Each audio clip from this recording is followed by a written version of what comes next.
আমি গেছিলাম লিঙ্ক রোডে নিউজ করতে।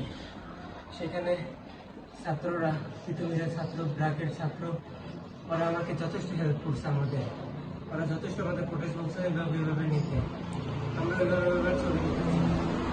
এখানে কিছু বাচ্চা টাইপের, ওদের আসলে দেখে কখনো স্টুডেন্ট মনে হয় না, এবং ওদের গায়ে কলারে কোনো রকমের আইডি কার্ড ছিল না। ওরা আমাদেরকে অনেক মারছে, আমাদের ক্যামেরা নিয়ে একটু ভাইঙা ফেলছে, আমাদের মারছে আর ক্যামেরা পার্সনকে মারছে এবং আমাদের যারা পরে আমাদের কিছু স্টুডেন্ট উদ্ধার করছে ওরাও মার খেয়েছে।